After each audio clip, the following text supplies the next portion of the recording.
una conversación relajada para analizar la actualidad con profesionales de la industria del salmón. Sin Escamas es auspiciado por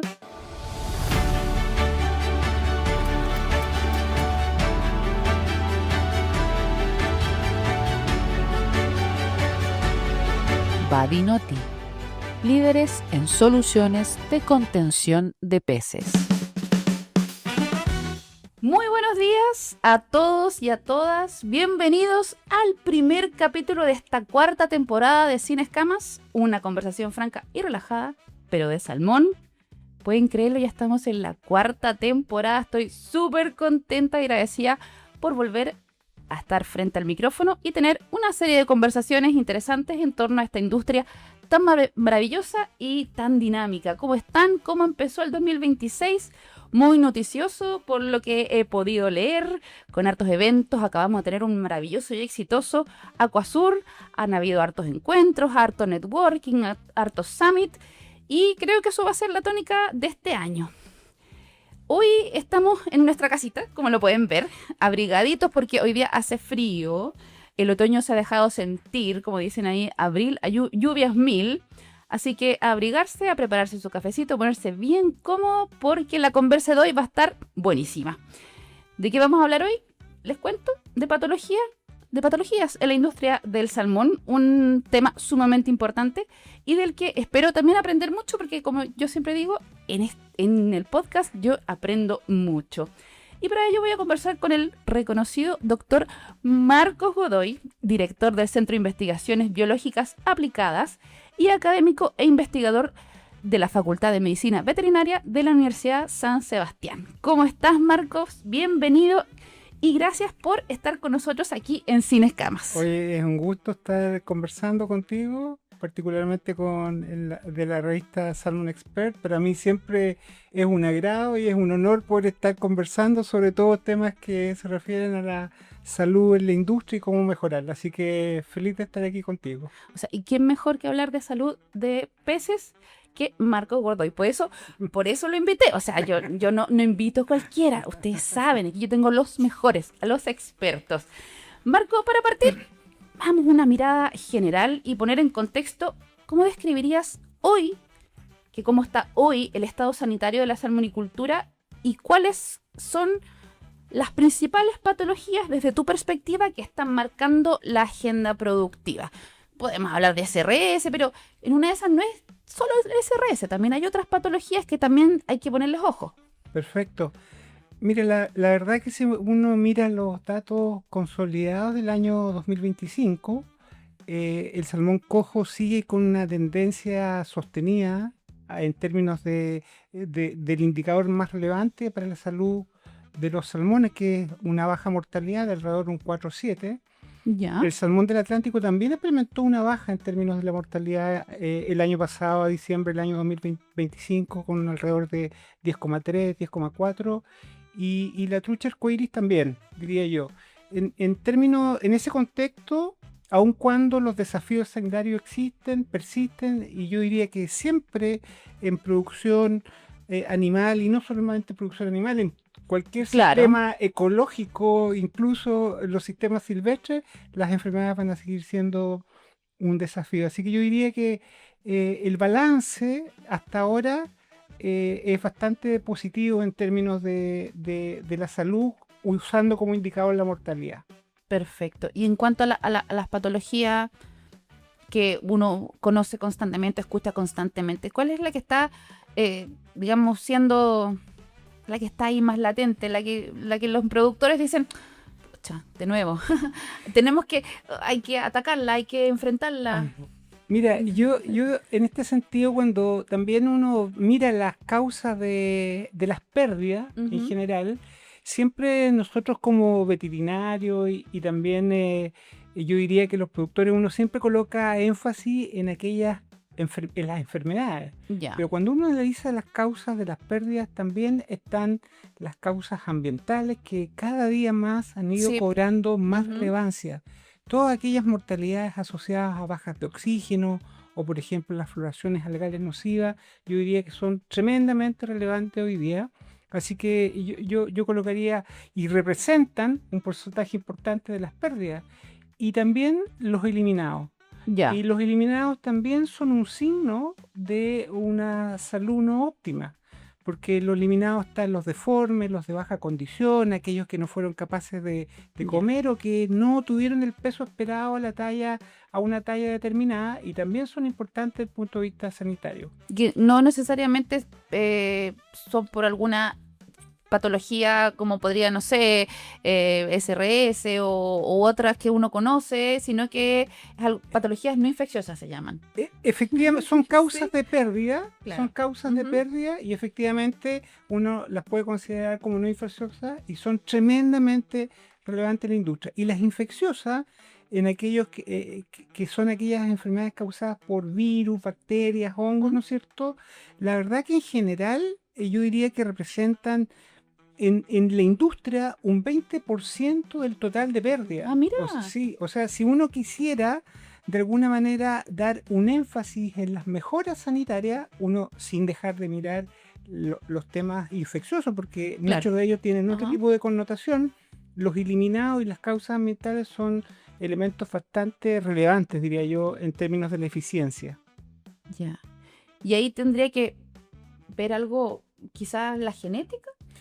Bueno, efectivamente, por un lado están las ambientales. Ya. Como los salmones se cultivan en un ambiente abierto, estoy hablando de la fase de engorda, Ujú. ¿no es cierto? El manejo del medio ambiente es muy difícil Ya. de poder realizarlo. Sin embargo, hay un conjunto de medidas, de alertas, prealertas, mitigación, manejos de mortalidad que Ya. pueden minimizar este tipo de pérdidas. Cosechas adelantadas, por ejemplo, tener buenos indicadores o predictivos de las condiciones ambientales, de las floraciones algales nocivas.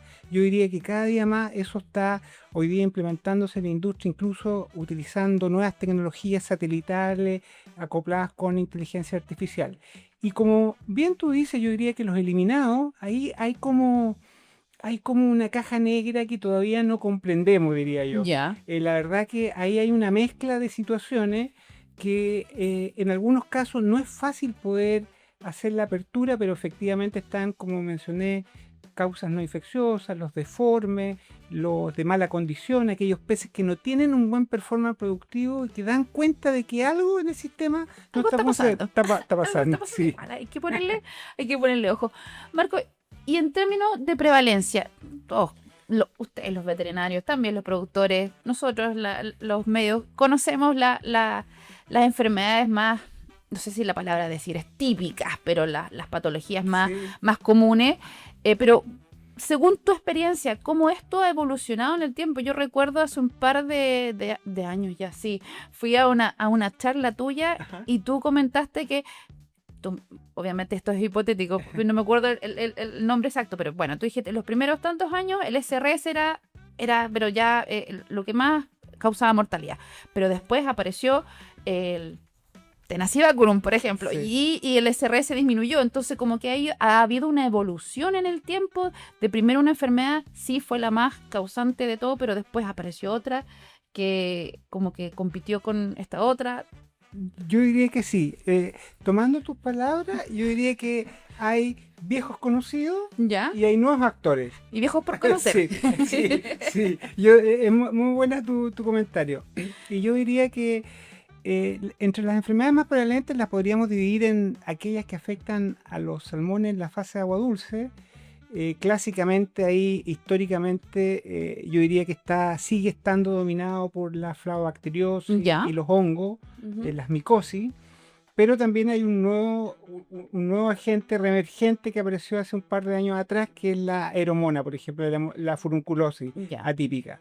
Así que yo diría que en agua dulce siguen siendo dos conocidos y un reemergente que Claro. reapareció. Ujú. Y en agua de mar, el SRS y Tenacibaculum en general, en salmón del Atlántico y en la trucha arcoíris, son las enfermedades infecciosas que Ya. predominan en términos de mortalidad. A diferencia de lo que ocurre en salmón cojo, que es bastante interesante, que en salmón cojo ha sido una especie bastante resiliente en términos de su genética, su ciclo productivo, las condiciones de manejo que tiene la industria al SRS, pero aun cuando se muere poco, las causas más importantes asociadas a esta mortalidad es HCMI e ictericia. Así Ya. que yo diría que el desafío sanitario depende un poco de la fase de agua dulce y de la especie. Y de la especie, claro. Y también pensando que cuál es la especie quizás más apetecida por los mercados, Ajá. entonces hay que también poner ojo así, ojo ahí. Bueno, yo siempre digo que el salmón atlántico es bien especial, ¿ah? Es bien especial. Es como especial, es como delicado. Pero fíjate que uno cuando va a los centros de cultivo y mira cómo estos animales crecen, comen, Claro. se desarrollan, en general a las tres especies, pero particularmente yo diría el salmón cojo, el salmón del Atlántico, la frase esa que están diseñados biológicamente para sobrevivir es excelente. Sí, Son animales sí. muy nobles y además que el producto es muy apetecido, así que... Y es buenísimo el producto, o sea, es una proteína de calidad. Marquito, el 2008 tú impulsaste el blog de patología de Sí. peces, el cual ya tiene 18 años. Sí. Y se ha transformado en una plataforma muy valorada por distintos actores dentro de la industria, incluso uno, de repente también Qué revisa. bueno, gracias. ¿Cómo surge esta iniciativa y qué rol cumple hoy en la divulgación y transferencia de conocimiento digamos, de esta área hacia la industria? Bueno, este blog nace de una necesidad, diría yo. Y ya es mayor de edad, así que tiene 18 años, Adulto. adulto. Nace de la necesidad de disponer de información. La verdad que hace muchos años, no voy a decir cuánto, cuando me inicié en la industria, la disponibilidad de libros de patologías era muy escasa. Pero específicamente el reconocimiento de las enfermedades, las imágenes disponibles, la descripción de las patologías y lo que causaba en los tejidos, los diferentes patógenos, las diferentes enfermedades, era, y yo diría que hasta el día de hoy, me atrevo a decir, es de muy escaso acceso en general. Así que eso motivó un poco a tratar de ir registrando los casos. Esta idea nació hace 18 años, la empezamos a hacer esta idea, pero yo ya tenía bodegas de fotografías en papel. Mira. De casos clínicos, sí, o sea, nació muchos años antes, casi los inicios de mi carrera en el área de patología, registrando todos los casos clínicos, muchos de ellos a veces ahora rescato los films y los vuelvo a rescanear y los mejoro, porque los casos clínicos están registrados. Y yo diría que el gran objetivo es compartir el conocimiento, que esté disponible, no solamente para los profesionales, los patólogos, sino también para los estudiantes, para aquellos que están trabajando en los centros de cultivo. Yo diría que ellos son los más agradecidos. Cuando uno visita un centro de cultivo, ellos están constantemente revisando el blog. Y que finalmente sea una herramienta de utilidad para ellos en el reconocimiento de las enfermedades. Oye, pero es que es maravilloso. Yo no sé si ustedes lo han visto, pero una fotografía, obviamente yo no soy entendida para nada en el tema, no es mi fuerte, no soy veterinaria.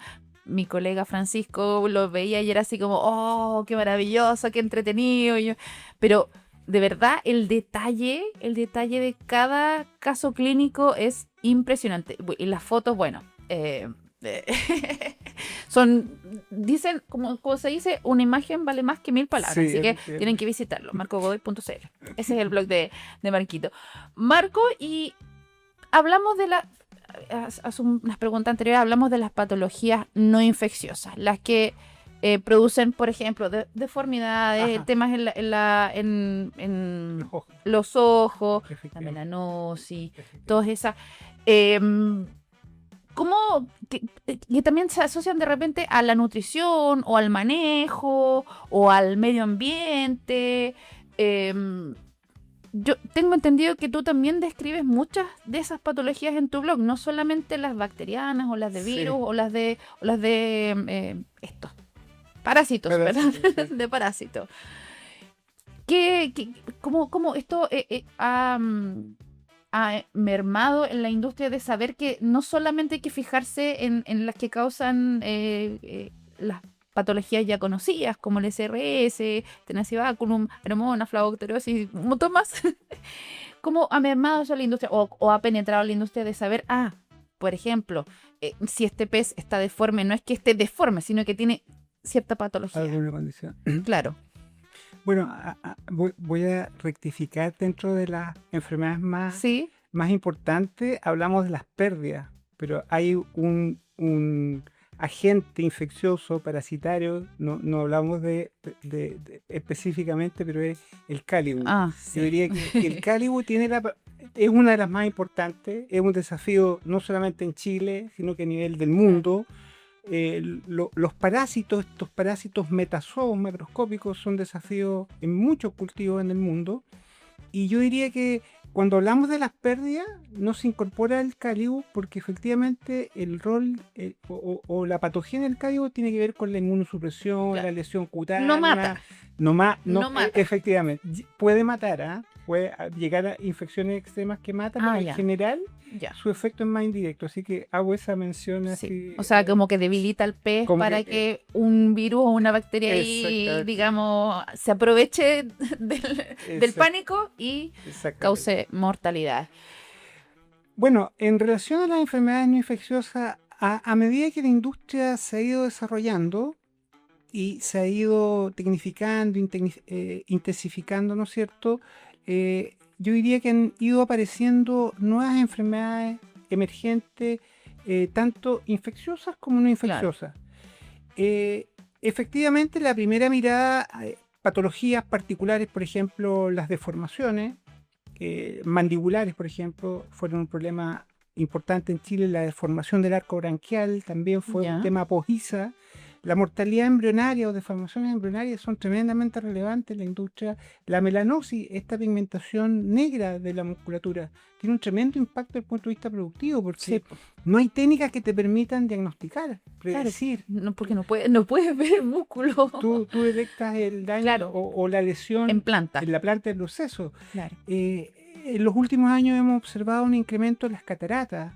El cristalino se torna de un color blanco, o sea, hay algo en el pez que todavía en general comprendemos, no en un 100%. Esto de las enfermedades, diría yo, no infecciosas, los salmones, voy a hacer una analogía, son como las enfermedades inmunitarias en los humanos. Perfecto. Hay un conjunto de patologías inmunitarias que uno entiende los mecanismos, pero no completamente, y en algunos casos se pueden mitigar o uno puede hipotetizar cuál es la causa, pero todavía falta profundidad para entenderlas completamente. Pero de que son hoy día un tema importante en la industria, son relevantes. Sí, yo he ido a seminarios que se está tomando harto en cuenta hablar de melanosis, de temas de catarata, temas de, como podría decirse, no sé, de la columna vertebral, deformaciones de los mismos huesos, espinas. Efectivamente. Entonces, también es súper importante investigar sobre eso y hablar sobre eso y divulgar sobre eso para que la industria también, o los mismos veterinarios, las mismas personas que trabajan dentro de la industria, sepan que se están haciendo cosas al respecto. Marquito, te voy a invitar a preguntas rápidas, respuestas rápidas. A ver. Este es en un derroche de creatividad del equipo creativo de Sin Escamas, o sea, yo. ¿Es una sola respuesta o puede ser varias? Puede ser 2 palabras, no, pero la idea es que lo primero que se te... No lo primero, pero quizás así como una palabra es con preguntas rápidas, respuestas rápidas. Okay. ¿Cuántas patologías están actualmente diagnosticadas en tu blog? Mi blog... una 50, 60, 460 artículos. Wow. Sí. Hartas. ¿Cuál es actualmente la patología más desafiante para la salmonicultura chilena? Yo diría que la calgidosis, sin lugar a duda, es uno de los talones de Aquiles, no solamente en la industria en Chile, sino en todo el mundo. Claro. Pero, por ejemplo, en Noruega no es el Calibus, pero también tienen otro parásito que también les causa... Exactamente, es su homólogo noruego. Claro, es otra especie. Es el primo europeo. Sí. Marcos, ¿una enfermedad que haya aumentado su relevancia en los últimos años? Bueno, la verdad que habían antiguos conocidos, pero uno nuevo que rompió hace poco, a partir del 2002, fue la monasalmonicidad en agua dulce. Fue muy introspectiva su presentación, nadie lo tenía en el radar. Apareció y aparentemente para quedarse. Rayos. Marcos, un error común en el manejo sanitario que aún persiste en la industria. No me atrevo a decir que es un error, pero sí a fortalecer siempre la bioseguridad. Uno de los pilares del control y prevención de las enfermedades tiene que ver con bioseguridad. Perfecto. Y la última, una línea de investigación en patología que te genere especial optimismo hoy en día. Bueno, a mí me encantaría decir que es la patología o la histopatología, que es ¿Ya? lo cual uno trabaja, pero la verdad que estamos muy optimistas después del COVID. Toda la tecnología que se desarrolló con vacunas de RNA, ¿Ya? yo creo que todavía falta un poco de tiempo, pero causa mucho optimismo que esa tecnología en algún minuto va a estar disponible para la prevención y control de enfermedades en acuicultura. Desconozco el tiempo, pero la tecnología está, se usa en humanos, es común, es frecuente, así que yo creo que el paso a animales está a la vuelta de la esquina. Pues como el PCR se hacía en peces y pasó a humanos, ahora va a ser una vuelta de mano. Exactamente. Una cosa así. Yo creo que eso es muy... Buenísimo. Esas eran preguntas rápidas. Respuestas rápidas, perfecto. Marco, continuamos con nuestro programa. Si miramos a Chile en comparación con otros referentes como Noruega, en términos de patologías y estrategias de control de estas mismas patologías, ¿cuáles dirías que son nuestras principales brechas y cuál es nuestra fortaleza? Bueno, yo diría que algo que nos caracteriza y que es común es el cálido, en Noruega el sea lice. Yo diría que en ambos países tenemos el mismo desafío y la incorporación de tratamientos no terapéuticos para el control de esta enfermedad, manejo, yo diría que es fundamental. En el futuro se vislumbra estos cultivos cerrados en el mar, ¿no es cierto? Probablemente, o la migración de los cultivos a tierra. Se están evaluando todo ese tipo de alternativas. Ahora, si uno va al detalle desde el punto de vista de las enfermedades infecciosas, tenemos muchas cosas en común. Por ejemplo, enfermedades bacterianas y también virales, pero en Noruega hay un predominio de las enfermedades virales. Ya. Por ejemplo, el pancreas disease es muy importante allá en Noruega. En cambio, en Chile, en agua de mar, nuestro principal desafío aún, porque probablemente también con el cambio climático puede ser un desafío también en Noruega y se puede, tal vez en el futuro se va a invertir. Yo diría que en Chile la diferencia es que nosotros tenemos esta bacteria que es Pichiricese salmoni, que es un patógeno intracelular que es muy difícil de tratar con los antibióticos. Las vacunas, aun cuando son eficaces, su eficacia siempre es por un tiempo limitado. Así que yo diría que esa es una de las grandes diferencias que hay entre los dos países. Hay temas comunes y temas que son diferentes.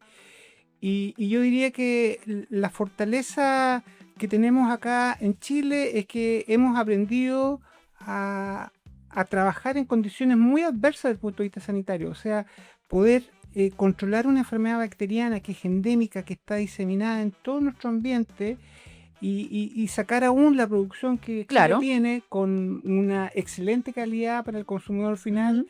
Es tremendamente desafiante, pero ha sido tremendamente exitoso el modelo. A diferencia de lo que pudiera ocurrir en países que no tienen tanta experiencia para manejar este tipo de patógenos.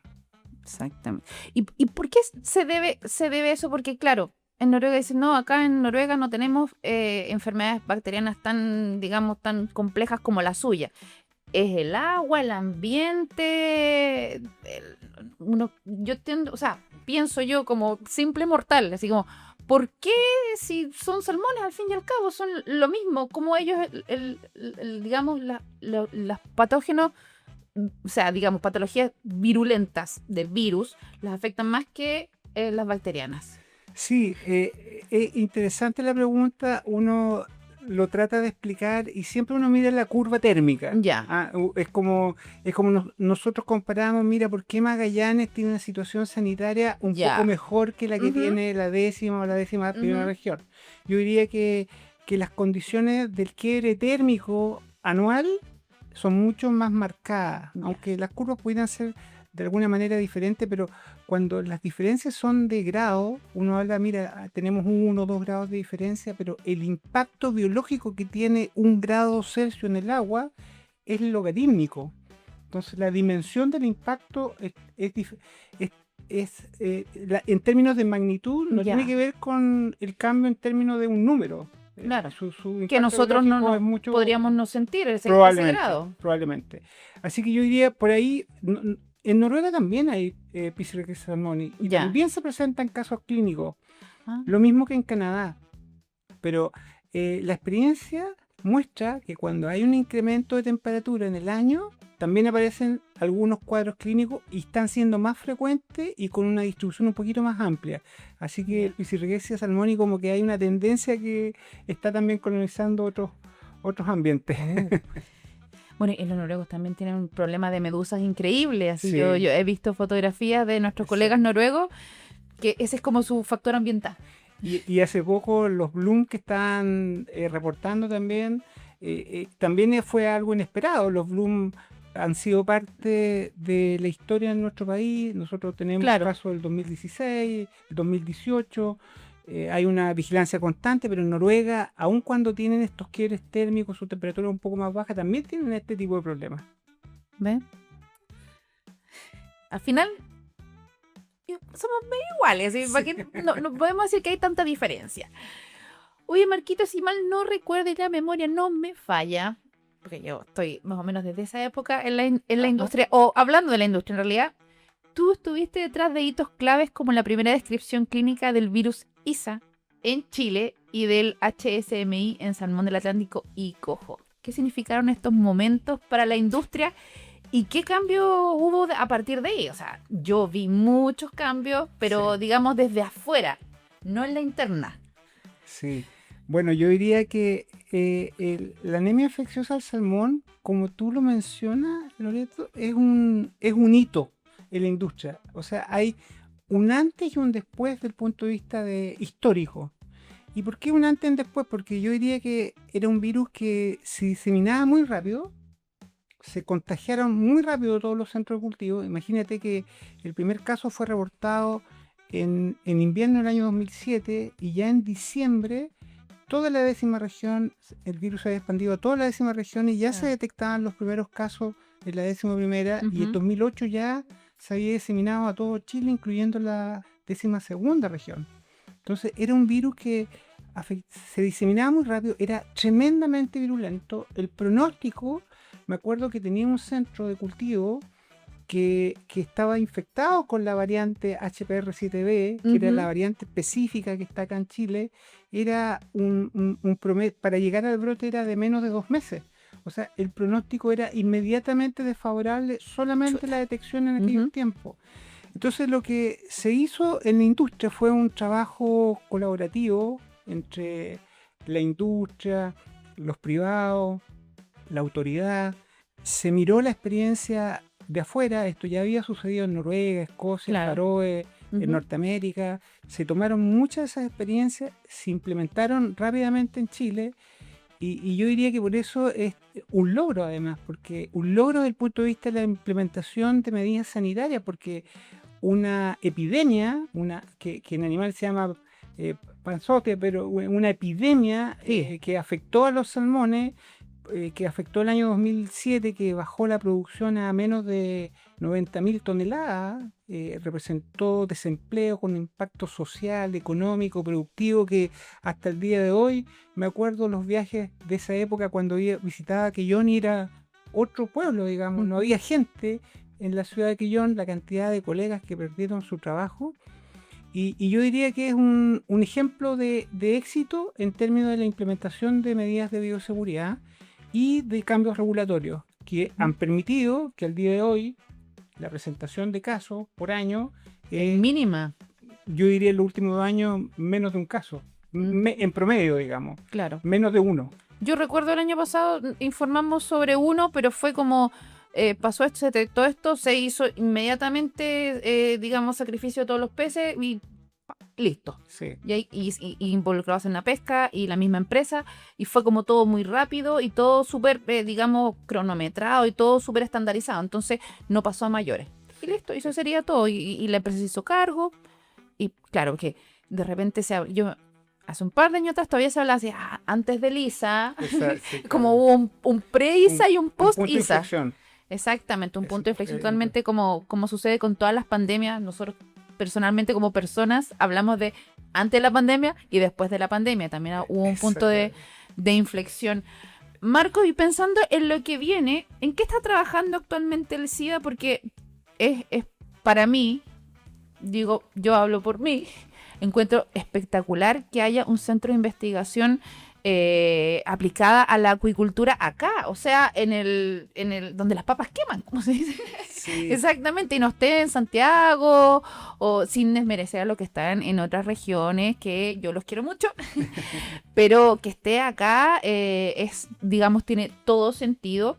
¿Y en qué está trabajando el SIVA en este momento en materia de patología? ¿Qué enfoques están viendo? ¿Qué están desarrollando? perfecto. Bueno, nosotros hemos tratado siempre de mantener este enfoque que es diagnóstico con significado clínico productivo. Ya. Nosotros siempre hemos pensado que todo lo que hacemos en el laboratorio finalmente tiene que tratar de solucionar alguna condición sanitaria que afecta a los salmónidos en los centros de cultivo. En la medida que es lo mismo cuando tú vas al médico. Tú Claro. vas al médico porque quieres un diagnóstico y quieres un tratamiento. Nosotros siempre tratamos de tener esa mirada.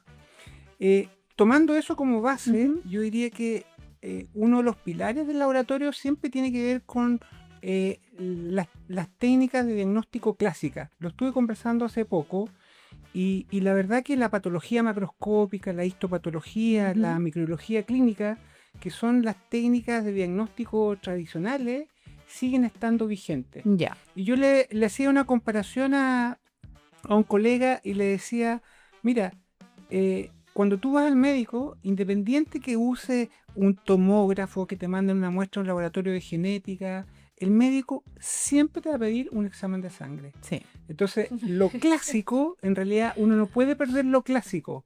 Yo diría que ese es uno de los grandes valores de nosotros. Y por eso nuestros médicos veterinarios están en los centros de cultivo, describiendo la patología, haciendo necropsia, tomando una buena muestra, porque de Ujú. eso depende un poco el diagnóstico clínico con sentido productivo.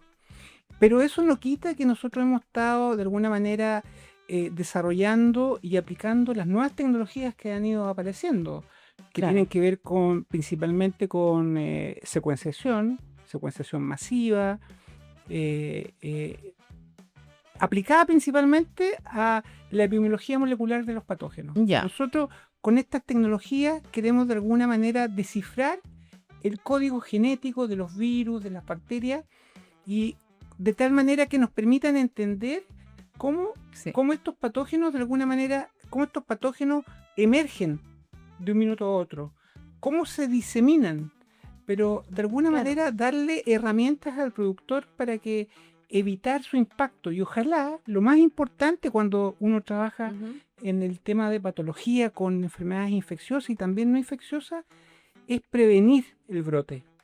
¿Cómo Claro. nosotros nos podemos anticipar? ¿Qué herramientas tecnológicas existen hoy día que nos permitirían predecir, Ujú. ¿no es cierto?, la presentación de una nueva patología? Y en ese contexto estamos aplicando todas las tecnologías que hay de secuenciación, de transcriptómica, lo que se llama hoy día ómica. Pero un proyecto muy interesante que no quiero dejar de contarte es un proyecto que tenemos en la universidad en colaboración con el laboratorio, por supuesto, y que nosotros específicamente queremos entender cuando, cuando uno ya trata de profundizar en los temas de patología, uno deja la patología descriptiva, ¿no Ya. es cierto? Y trata de comprender los mecanismos celulares y moleculares que están subyacentes a esas enfermedades. Y con la comprensión de los mecanismos celulares y moleculares te permite a ti desarrollar estrategias de prevención, mejorar vacunas, Ya. desarrollar fármacos. Ujú. Entonces nosotros estamos con un proyecto de entender cómo este virus que causa el HSMI, que es el PRV, ¿no es cierto?, infecta el eritrocito, se disemina en el organismo, termina infectando el corazón, produce inflamación del corazón, produce miocarditis en el corazón. Queremos entender cómo estos virus que ingresan por un eritrocito terminan produciendo una miocarditis, una miocarditis viral. Ya. Y para eso estamos usando una tecnología muy interesante. Yo diría que hasta ahora hay muy pocos centros en Chile que están trabajando con eso. Nosotros estamos trabajando en salmones. De hecho, en el mundo hay pocos centros que trabajan con esta tecnología que tiene que ver con single cell sequencing.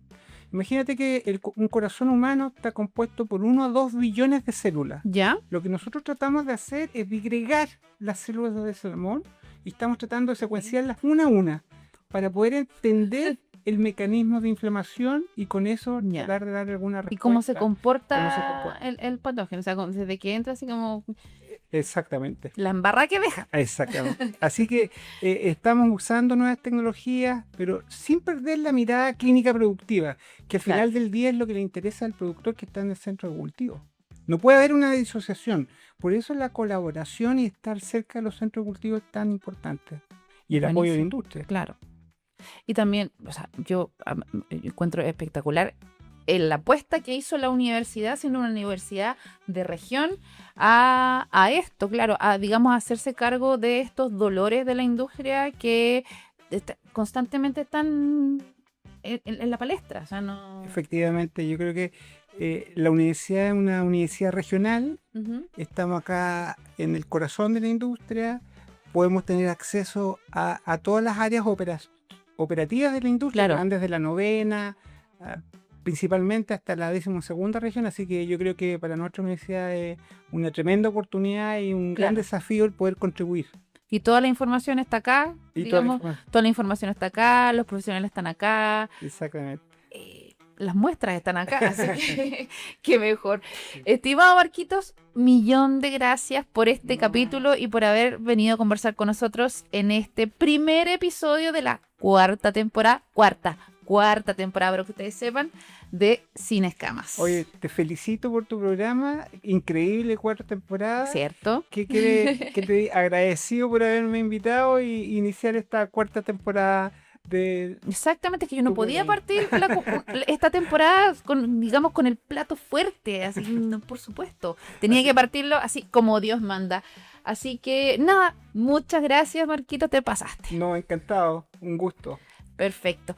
Gracias por la sintonía de este episodio a través de nuestros canales de Spotify, Apple Podcast y YouTube. Recuerden seguirnos en nuestras redes sociales y los dejo invitados a, en unas semanitas más, sintonizar un nuevo capítulo de Sin Escamas, una conversación franca y relajada, pero de salmón. Hasta pronto. Sin Escamas fue auspiciado por